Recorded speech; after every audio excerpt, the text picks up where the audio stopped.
بسم الله الرحمن الرحيم. السلام عليكم ورحمة الله وبركاته. جمعة وناكسن أخيارتها وضعنا قال حيري ساي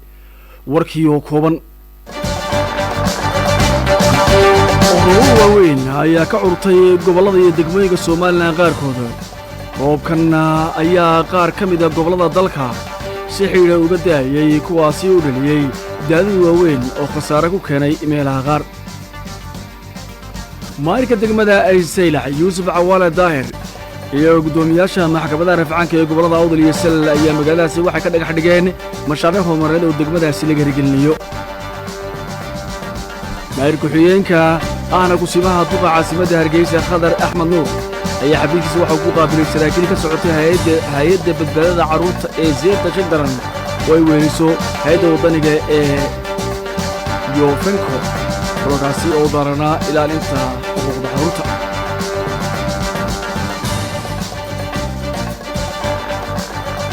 wasaaradda gaashaandhigga waddanka Mareykanka ee Pentagon loo yaqaan waxay sheegtay inay isku dhici gaareen diyaarad dagaal oo ay leeyihiin iyo mishiin uu leeyahay dhinaca koonfurta badda Shiinaha. wasaare hore waddanka Shiinaha ayaa geeriyooday kadib markii wadnaha laga soo booday isuudadiisu ay cagacagaynaysay 8 sano.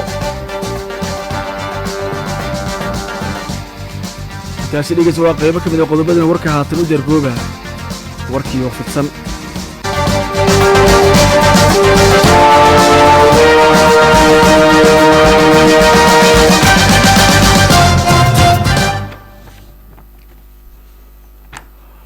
roobab waaweyn ayaa ka curtay gobolada iyo degmooyinka Soomaaliland qaarkood. roobkan ayaa qaar ka mid ah gobolada dalka si xiriira uga daayay kuwaasi oo dhaliyay daadad waaweyn oo khasaare ku keenay meelaha qaar. magaala xeebeedka Berbera ee xarunta gobolka Saaxil oo shalay saacado badan ka daayay roobku ayaa dadadkii ka dhashay waxa ay qarqiyeen xaafadaha magaaladaasi qaarkood inkastoo aanay sababin khasaare nafeed. maayirka degmada Berbera Cabdishakuur Cidin warbaahinta la hadlay ayaa waxuu dadweynaha ku nool xaafadaha qadiimka ugu baaqay inay si kumeel gaara guryahooda uga guuraan maadaama oo saadaashu ay sheegtay in roobabku ay sii daayaan maalmaha soo socda. waada saadaasha ee wasaaradda horumarinta beeraha Somaliland ayaa ka hadashay roobabka ka curtay qaar ka mid ah gobolada dalka Somaliland waxaana digniin u dirtay dadweynaha ku nool xeebaha dalka Somaliland. warqoraala oo xafiisku soo saaray ayaa lagu yiri xafiiska saadaasha hawadu waxa uu digniin u dirayaa dhammaan dadweynaha ku nool xeebaha Awdal sida Saylac, Lughaya, Geerisa iyo Gargaara inay ka feejinaadaan roobka mihigaanka ee la saadaalinayo kana dheeraadaan meelaha biyo mareenada ay biyuhu ay marayaan. sidoo kale qaybo ka mid ah gobolka Maroodijeex iyo Saaxil ayaa iyana looga digayaa khataraha ka iman kara dadadkaasi roobka daaya awgeed. warka waxaan taasoo ku darayaa in roobka la rajaynayo inay da'aan xilliyada dambe ee habeenkii.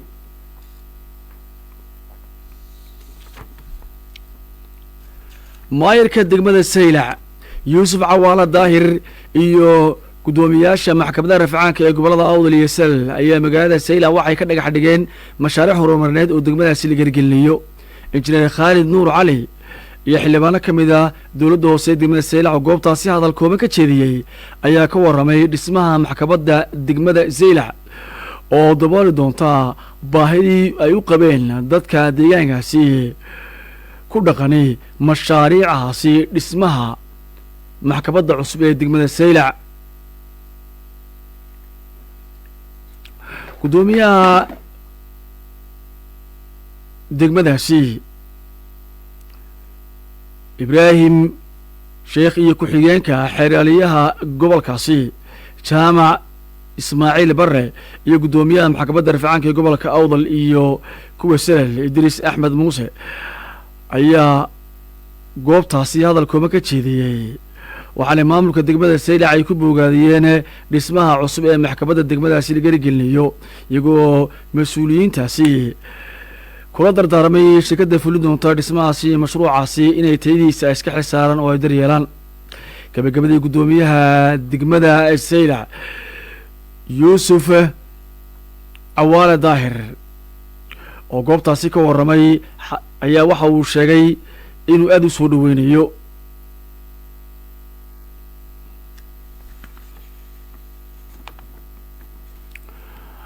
maayir ku-xigeenka ahna kusimaha duqa caasimadda hargeysa khadar axmed nuur ayaa xafiiskiisa waxa uu ku qaabilay saraakiil ka socotay hay-adda badbaadada carruurta ee sefta jadar loo yaqaano oo weeliso hay-adda waddaniga ee yofenco kulankaasi oo daarana ilaalinta xuquuqda carruurta kulankan oo lagu xoojinayey wada shaqaynta iyo iskaashiga arrimaha ilaalinta xuquuqda carruurta iyadoo laga duulayo dadaalada la xidhiidha ilaalinta iyo daryeelka carruurta nugul ee magaalada hargeysa ku dhaqan iyo sidii markaasi xuquuqda loo daryeeli lahaaba maayir ku-xigeenka caasimadda hargeysa ahna kusimaha duqa caasimadda hargeysa mudane khadar axmed nuur waxaa ku wehelinayey kulankan agaasimaha waxda qorsheynta iyo horumarinta dowladda hoose ee caasimadda hargeysa iyo agaasimaha waxda arrimaha bulshada dowladda hoose ee caasimadda hargeysa kulankaasi oo lagu lafagurayay daryeelka carruurta nugul ayaa ku dhammaaday in qodobadii laga wada hadlay laysku afkartay halka warkaasi dhegeystaad ka dhegeysanaysaana waa reer hargeysa codka jamhuuriyadda somalilan diyaaradaha dagaalka ee waddanka mareykanku ay leeyihiin ayaa saaka salaadii hore waxay duqeeyeen 2 goobood oo ku yaala bariga dalka suuriya waxaanay sheegeen in 2 goobood ay saldhigyo ay ku lahaayeen ciidamada awoodda badan ee ilaalada kacaanka waddanka iiraan sida ay tabisay wakaaladda wararka a b loo yaqaano dowladda waddanka mareykanka ayaa waxa ay sheegtay in weeraradani ay jawaab buuxda ay u yihiin weeraro weygii hore lagu soo qaaday saldhigyo ay ku leeyihiin dalka ciraaq iyo suuriya kuwaasi oo ay ku tuhmayaan inay ka dambeeyeen ciidanka ilaalada kacaanka ee waddanka iiraan dowladda waddanka mareykanka ayaa dhinaca kalena doonaya inuu israa'iil uu ka qaado culayska ka haysatay dagaalada ay ku hayaan dagaalyanada xamaas islaamiga jihaad iyo xisbullah weerarka kadib ayay saraakiisha waddanka mareykanku ay sheegeen inay burburiyeen bakhaaro iyo goobo fadhiisin u ahaa ciidanka ilaalada kacaanka ee waddankaasi iiraan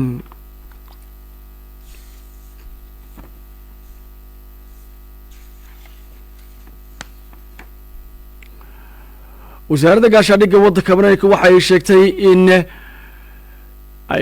inay isku dhici gaadheen diyaarad dagaal oo ay leeyihiin iyo mid shiinuhu uu leeyahay dhinaca koonfurta badda shiinaha diyaaradda loo yaqaano B-52 ama B-250 waa diyaarad dagaal oo mareykanku ay leeyihiin iyo diyaaradda kale ee la yidhaahdo J-12 ama J-11 waa diyaarad dagaal oo shiinuhu ay leeyihiin ayaa isku jirsaday wax ka yar 10 fuud taliyaha dhexe ee ciidamada mareykanka ee koonfurta asia ayaa waxa uu sheegay in 2 diyaaradood khatar weyni ay geli gaadheen waxaana uu sheegay in baadhitaan dhinacooga ay ku hayaan wixii keenay isku dhowaanshaha xaddaafka ah ee 2 diyaaradood ay isku dhowaadeen weli wax waray kamuu soo bixin dhinaca militariga waddanka shiinaha ama wasaaradda arrimaha dibadda oo ku saabsan dhacdadan dhowr shil oo noocan oo kale ah ayaa hore u dhacay bishii May ee sanadkan aynu ku jirno ayay sidoo kale 2 diyaaradood ay isku dhici gaadheen ra-iisul wasaarihii hore waddanka shiinaha ayaa geeriyooday kadib markii wadnaha laga soo booday isagoo dadiisu cagacageynaysay 60 jir waxa uu in muddo ah uu ahaa bukaan socod waxaana uu ahaa shakhsi aad ugu awood badan oo kaalinta labaad ka jira markaasi madaxa dalka shiinaha iyadoo loo badinayay inuu bedeli doono madaxweynaha haatan xilka haya ee ka taliya waddanka shiinaha sanadkii 2013 ilaa sanadkan ayuu ku jiray oo uu ka urursaday xilligii ra-iisul wasaarenimo uu ahaa isagoo markaasi u wareegay inuu noqdo ganacsade iskii u shaqaysta oo keligiis maamula xilka uu ka urursaday ayaa loo badinayaa kadib markii madaxweynaha shiinaha ee haatan xilka hayaa uu la soo baxay awood xaddaafa oo uu ka qaaday shaqooyinkii uu qaban jiray telefishinka qaranka shiinaha ee loo yaqaano CCTV ayaa saaka xilli hore oo wakhtiga shiinaha baahiyey geerida ra-iisul wasaaraha dalkaasi isagoo mucaarad ku ahaa oo dhalini jiray markaasi wax badan dowladda shiinaha